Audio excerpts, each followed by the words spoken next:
welcome back to part 2 of creating our cottage garden. We're going to jump right in, and right now we're going to be adding some blocks. This just gives some interest and kind of an all about structure to the garden. I really like the colors we have going with this section. I think I'm going to add another pop of pink right here, and then I'll follow with maybe some purples on the sides, and then probably some more yellow over here as well. I did want to mention this. In the cottage garden, the really nice thing about it is, since it's not a manicured type of gardening and it is very much to your liking, I like to add fruit. And I will add vegetables like rhubarb and different things like that, but I like to add blueberry bushes all in here, and raspberries. I'm gonna get, I gotta go over to my house and dig them up, but I'm gonna get some blackberries too. I've got another blackberry bush, or not blackberries, sorry, blueberries right here. But you can just kind of add them in, and they're pretty, but they're also, you can add some edible stuff in there. So in my holes, I add compost and I add rocks. The rocks just promote good drainage, especially if you have anything like I do, which is heavier on the clay side of things. And then the compost will actually break down that clay eventually and kind of help with that. When I fertilize, like when I'm gonna be fertilizing this garden, I'm gonna actually be using worm castings, and I'm gonna be using compost tea, and we'll cover that. I've got some that I'm gonna make up and show you guys how I do that. It's very simple, but that's just the best option that I have found for organic gardening.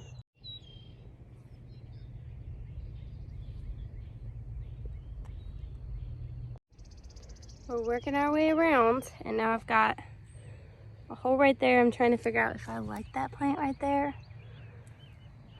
I don't know. Might do a foxglove there instead. It just seems really bright, that corner.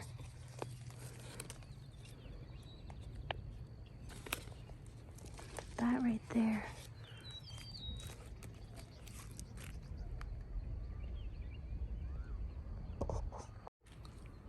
Let's see what a yarrow looks like there with it. I think I like that better. I think so. I love the water bath for the birds here, but I'm starting to feel like it's super distracting in the middle.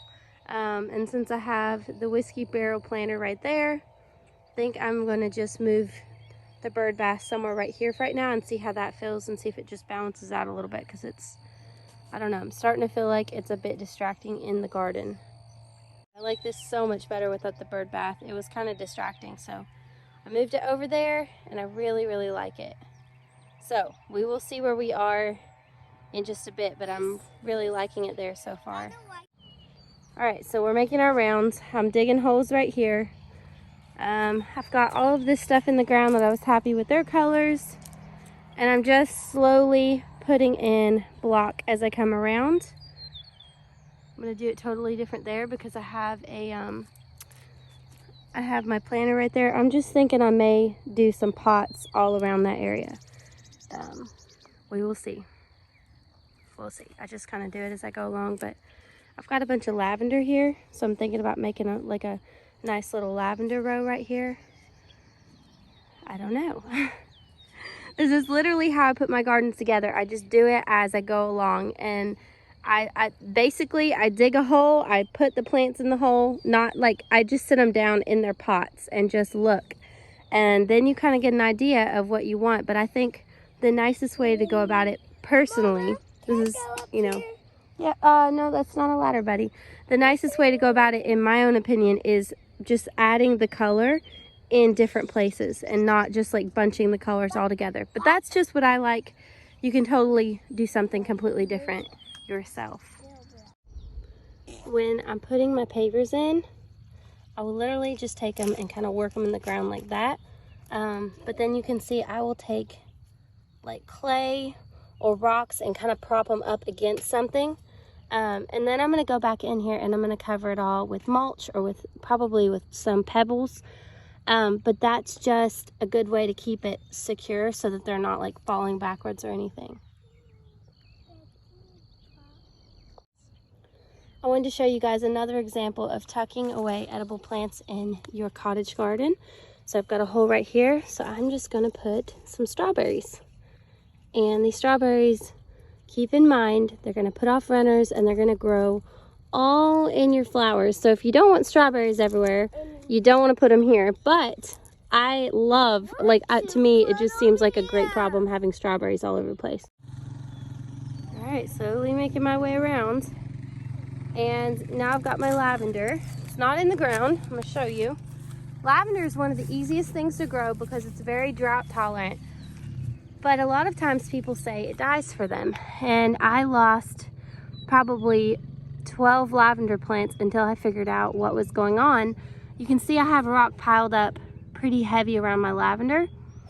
I put a lot of rock underneath my lavender, probably 2-3 inches, simply because they do not like water sitting on them. And in East Tennessee, we get a lot of rain and our plants thrive, the ones that like to, you know, stay wet, but most of them, like the lavender that are drought tolerant, do not. So what I do is I just put a ton of rock on here, and then I'm just gonna pour my compost and my soil around that. And what that's gonna do is that's gonna keep the feet, which when we say feet from getting wet, we're talking about just, you know, underneath there, the root system, from staying wet. So when it rains, even if we have rain for a couple days, it's gonna drain down into the rocks. I filled in around my lavender, and now I'm just adding rocks around it, around the back of it, just to kind of keep it continually draining. You can't add too many because they're, oh, look at this one, our honeybees are on here. You can't add too many because it really likes good drainage. Places like California and all that, this stuff thrives, but in Tennessee, especially East Tennessee, we got to add some rock. And I'm also going to add some rock, like I'm just going to literally take it and put it around places like my roses and different things like that. It just kind of holds the soil down. Really happy with how it's looking. I've added some rock in different places, and just kind of filling it in here and there with more plants. Got a little guy in the bucket here playing. I think it's turning out really pretty. I went and got some of these old picket fences that I had at the other farm with tobacco sticks, and they're in rough shape, but I'm just going to repair them and use them since I like the rustic look. And honestly, I would prefer shopping my own place and looking around and seeing what I can use in my garden rather than going out and buying new stuff. So we're just going to drive these posts into the ground and secure the tobacco stick pickets to them just for the time being until I figure something out with some wood. But I just wanted to get them up so I can kind of look and see what we're working with. So these are very simple and they're easy to put up, and it just gives a little bit of a backdrop to the garden. And so like right now you're just going to see the pickets, but by the time summer's around, those pickets are going to be covered in my pink roses. You really want to use your imagination when you're making your garden and you're trying to picture everything. When you're just looking at it, this is not at all what your garden's going to look like. It's going to be so much more filled out. The roses will be climbing everything. Things will be bursting by the time, you know, July and August come around. It'll be crazy, and it'll be a beautiful, beautiful thing. But right now, while you're building it, you need to kind of picture in your head the plants, how they're going to look once they're filled out. I always have to remind myself when I'm starting a garden completely from scratch, especially a cottage garden, this is going to take time. And starting small is okay because it kind of gives you time to see how the flowers go. You can kind of work with your layout if you want to change things around, if you want to add on different places. But as long as you just start somewhere, That's the important thing. You can start as small as you want. It can be a corner with a few flowers and a bird bath or a little fountain, and you can just kind of build on from there as you learn, especially if you're new to flowers or to gardening. But it is such a rewarding thing. It's very, very therapeutic, and honestly, it's rewarding to see these beautiful flowers. The important thing is to have fun and just enjoy it, to enjoy soak up gardening and watching your flowers grow.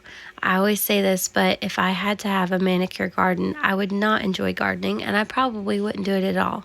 I'm not a perfect gardener, but I do it in a way that I absolutely love it, and it brings me so much joy. I can't encourage you enough. If you have not started your cottage garden yet, start a small one this year. Even if you just have a little corner tucked away, put some things out there, and I promise you, you're going to enjoy it so much. It's going to bring you some joy.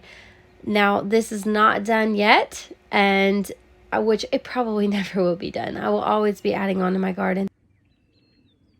We're going to add some brick in different places. We're going to make it look a little bit more structured here and there. But until then, I am already enjoying my garden. I went out there this morning and drank my coffee in it, and it was so beautiful and so peaceful with the birds everywhere. But I hope that you guys have enjoyed this segment of Farming the Beautiful Basics.